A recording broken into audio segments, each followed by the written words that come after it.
நம்ம ஸ்டேட்டில் political wisdom ரொம்ப கம்மியாயிருச்சுங்க.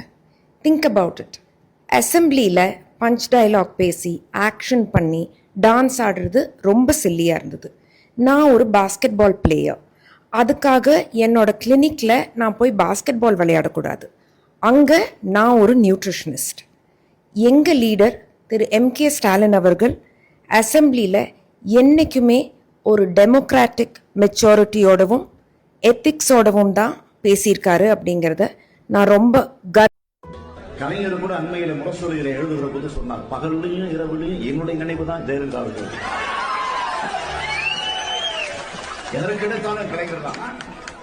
அடிக்கடி கொடநாட்டில் போய் ஓய்வெடுக்க போறீங்க, அதுக்கு கலைஞர் தான் காரணமா? ஜெயலலிதா அவங்க இருந்தாங்க, அந்த மாசம் வச்சுக்கிட்டு ஏதோ ஆட்சிக்கு வந்துட்டு இருந்தாங்க. அந்த அம்மா இருந்ததுனால அது ஒரு கிளாமர்ல ஒரு லேடி, ஒரு மகன், ஒரு பெண்ணு ஒரு முதலமைச்சராக இருக்காங்கிறதுல ஒரு கிளாமர்ல தெம்பு இருந்தா போடணும்.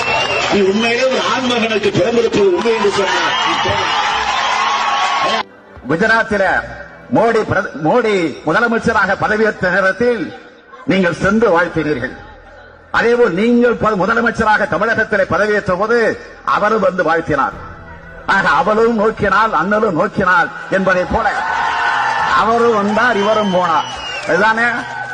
ஆக அதைத்தான் சொன்னேன். ஆக பிஜேபிக்கும் அதிமுகவுக்கும் தொடர்பு இருக்கிறது, அதுவும் கள்ள தொடர்பு இருக்கிறது என்று நான் 7-8 கூட்டங்களில் பேசியிருக்கிறேன். சுத்திக்கிட்டே இருந்தா பெண்களை பார்த்துக்கிட்டே இருக்கும் போல, முகத்தை தான் பார்த்துக்கிட்டே இருக்கிற போல. எனக்கு இப்போ என்ன தோணுதுன்னா,